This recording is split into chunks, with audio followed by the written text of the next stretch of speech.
కల్కి పార్ట్ 2. ఒక్కసారి మీరు ఫ్లాష్ బ్యాక్లోకి వస్తే కల్కి 1లో అశ్వత్థామ శ్రీకృష్ణుడిని కొట్టడానికి వస్తాడు. అప్పుడు శ్రీకృష్ణుడు అశ్వత్థామకు ఒక పంచ్ ఇస్తే ఇక్కడ చనిపోయిన ఏనుగు సైతం వెనక్కి వెళ్తుంది. అప్పుడు శ్రీకృష్ణుడు ఇలా అంటాడు, కలియుగం వస్తుంది, కలి వస్తున్నాడు, ఆ ధర్మం పెరిగిపోయి ప్రపంచమంతా చీకటి అయిపోయినప్పుడు నేను ఇంకో అవతారం ఎత్తాలి. ఆ యుగంలో కలి ఎంత శక్తివంతుడంటే నా పుట్టుకను కూడా ఆపగలడు. కాబట్టి నువ్వు నా గర్భగుడికి కాపలాగా ఉండాలని అశ్వత్థామతో అంటాడు. ఈ డైలాగుకి అర్థం ఏంటి అంటే, ఈ భూమి మీద ఉన్న ప్రజలు ధర్మం అంటే ఏంటో మరిచిపోయి తమ స్వార్థం కోసం, తమ సుఖాల కోసం, డబ్బుతో, అధికారంతో ఒక మనిషిపై ఈజీగా అఘాయిత్యం చేయడం, ఇక స్త్రీలను అయితే లెక్క చేయకుండా బలవంతంగా వ్యభిచారం చేయించడం, మంచి, చెడు, జాలి, న్యాయం వంటివి అన్నీ ప్రజల్లో తుడుచుకొని పోయి అధర్మమంతా పెరిగిపోతుంది. ఎవరితో అయితే డబ్బు ఉంటుందో వాడిదే పై చేయిగా ఉంటుంది. అంటే కలియుగంలో డబ్బు అనేది యూనిట్లో కొలుస్తారు. ఇలాంటి కలియుగంలోనే కలి పుడతాడు. ఆ కలి ప్రపంచాన్ని మొత్తం ఏలుతూ ఉంటాడు. అలా ఆ కలిని చంపడానికి మరియు ఆ ధర్మాన్ని అణిచివేయడానికి దీపిక కడుపులో శ్రీ మహావిష్ణువైన శ్రీకృష్ణుడే మళ్ళీ 10వ అవతారంగా కలికిగా జన్మిస్తాడు. ఈ వీడియోని స్టార్ట్ చేసే ముందు నాది ఒక చిన్న రిక్వెస్ట్. ఈ వీడియోని మీరు కేవలం చూసి వెళ్ళిపోతే ఎలాంటి ప్రయోజనం ఉండదు. కాబట్టి ఈ వీడియో మరికొందరికి రీచ్ అవ్వాలంటే మీరు తప్పకుండా లైక్ చేయాలి అండ్ కామెంట్ చేయాలి కూడా. ఈ వీడియోకి నేను ఇచ్చే టార్గెట్ 100K లైక్స్. ఇక లేట్ చేయకుండా మనం కల్కి 2 స్టోరీలోకి వెళ్ళిపోదాం. మీరు ఫ్లాష్ బ్యాక్లోకి వస్తే క్లైమాక్స్ సీన్లో ప్రభాస్ దీపికని కాంప్లెక్స్ పాప అని తన బుజ్జి కార్లో దీపికని ఎక్కించుకొని వెళ్ళడానికి ప్రయత్నిస్తూ ఉంటాడు. అప్పుడు అశ్వత్థామ సోదరా ఆగు, నా మాట విను అని అంటాడు.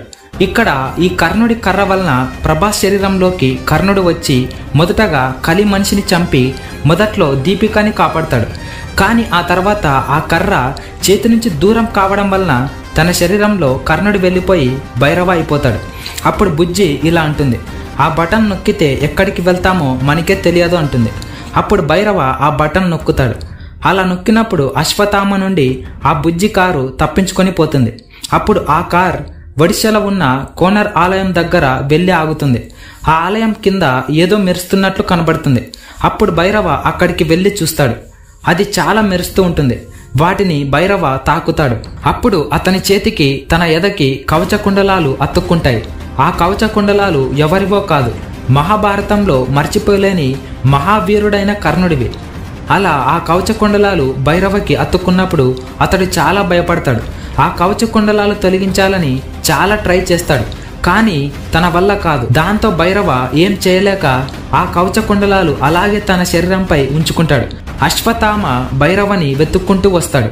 అలా అశ్వత్థామ వస్తూ కర్ణుడి యొక్క కర్రని తనతో పాటు తీసుకొని వస్తాడు. అక్కడికి అశ్వత్థామ వచ్చేలోపే కలి కూడా వచ్చి ఉంటాడు. అప్పుడు అశ్వత్థామ వచ్చి కలితో ఫైట్ చేస్తూ ఉంటాడు. ఇక్కడ కలితో అర్జునుడి యొక్క గాంధీవం ఉండటం వలన అశ్వత్థామ తట్టుకోలేకపోతాడు. ఇక్కడ కలికి ఇంత పవర్స్ రావడానికి రీజన్ ఉంది. అదేమిటంటే కలి శరీరంలో దీపిక ప్రెగ్నెన్సీ యొక్క సిరం ఇంజెక్ట్ చేయబడి ఉంటుంది. అందువలన కలి ముసలివాడి నుంచి యవనంలోకి మారుతాడు. అది కూడా కేవలం 1 డ్రాప్ సిరంతోనే. అందువలన కలి అర్జునుడి యొక్క గాంధీవం పట్టుకున్న అతడికి ఏమీ కాలేదు. ఇక్కడ కలికి అశ్వత్థామకి ఫైట్ జరుగుతూ ఉంటే భైరవ చూస్తూ ఉంటాడు. అప్పుడు భైరవ కలితో ఇలా అంటాడు, సార్, మీ దగ్గరికే ఈ అమ్మాయిని తీసుకొని వద్దామని అనుకున్నాను. అంతలోపు మీరే వచ్చారని ఈ అమ్మాయిని తీసుకోండి అని చెప్తాడు. అప్పుడు అశ్వత్థామ ఆ అమ్మాయిని కాపాడటానికి వస్తాడు. అప్పుడు కలి అర్జునుడి యొక్క గాంధీవంతో ఒక పవర్ఫుల్ బాణం వదులుతాడు. ఆ బాణం ఒక వలలాగా మారిపోయి అశ్వత్థామని ఆ వలలో బంధిస్తాడు. అప్పుడు అశ్వత్థామ ఏం చేయలేక ఆ వలలోనే ఉండిపోతాడు. అప్పుడు ఆ కలి ఆ అమ్మాయిని ఎత్తుకొని పోతూ ఉన్నప్పుడు సోదరా ఆ అమ్మాయిని కాపాడు అని భైరవతో అంటాడు. అప్పుడు భైరవ శరీరంపై ఉన్న కవచాన్ని చూసి అశ్వత్థామ ఆశ్చర్యపోతాడు. ఇవి నా సోదరుడి యొక్క కవచ కుండలాలని గమనించి అశ్వత్థామ తెచ్చుకున్న కర్ణుడి యొక్క కర్రని వలలో నుంచే భైరవ వైపు విసురుతాడు. అప్పుడు భైరవ ఆ కర్ర తగులుతుంది అనే ఉద్దేశంతో చేతిలో పట్టుకుంటాడు. అప్పుడు వెంటనే భైరవ శరీరంలోకి కర్ణుడు ఆవాహిస్తాడు.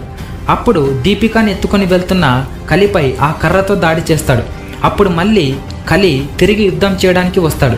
కలి తన దగ్గర ఉన్న అర్జునుడి గాండివంతో బ్రహ్మాస్త్రాన్ని ప్రయోగిస్తాడు.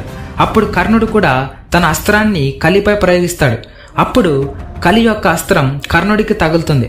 దానివల్ల కొన్ని వందల అడుగుల దూరంలో వెళ్ళి కర్ణుడు పడిపోతాడు. అప్పుడు కర్ణుడు ఆ కలి యొక్క చేతిలో ఉన్న గాండివాన్ని చూసి అర్జునుడిని కురుక్షేత్ర యుద్ధంలో జరిగిన దానిని గుర్తుకు తెచ్చుకుంటాడు. అప్పుడు కర్ణుడు అర్థం చేసుకుంటాడు అర్జునుడి యొక్క పవర్స్ అన్నీ కలిలో ఉన్నాయి అని. అప్పుడు కర్ణుడు అశ్వత్థామని ఆ వలలో నుంచి కాపాడతాడు. అలా ఇద్దరు కలిసి కలితో భారీగా భూకంపం వచ్చేలా యుద్ధం చేస్తూ ఉంటారు. అక్కడ అనుకుంటే కర్ణుడు తన శరీరంపై ఉన్న కవచ కుండలాలు తన చేతిలో ఉన్న కర్రతో ఒక అస్త్రాన్ని ప్రయోగించి తాను అనుకుంటే నిమిషాలలో కలిని చంపగలడు. కానీ శ్రీకృష్ణుడు నేను మళ్ళీ కలికిగా పుట్టి కలిని చంపాలని అంటాడు. ఆ ఒక్క మాట కారణంగా కలికి మాత్రమే కలిని చంపాలి అనే ఉద్దేశంతో కలిని వదిలేస్తాడు. ఇక్కడ అశ్వత్థామ మరియు కర్ణుడి యొక్క బలం పెరిగిపోవడం వలన కలి యొక్క బలం ఏం చేయలేకపోతుంది. అప్పుడు కలి నన్ను చంపేస్తారు అనే భయంతో అక్కడి నుంచి పారిపోతాడు. ఇక అశ్వత్థామ కర్ణుడు కలిసి దీపికను నిజమైన శంబాల నగరానికి తీసుకుని వెళ్తారు. ఇంతకుముందు సినిమాలో చూపించిన శంబాల నగరం అది ఫేక్ అయ్యే ఛాన్స్ ఉండవచ్చు. ఎందుకంటే అక్కడ మొత్తం శంబాల నగరం అంతరించిపోయి ఉంది. దాంతో ఇంకో నిజమైన శంబాల నగరం ఉంటుంది. అక్కడ దీపిక రాకను ఎంతో మంది ప్రజలు ఎదురు చూస్తూ ఉంటారు. అలా 3 నెలలు గడిచిన తర్వాత ఆకాశంలోని చుక్క ఇంకా కాంతితో వెలగడం స్టార్ట్ అవుతుంది.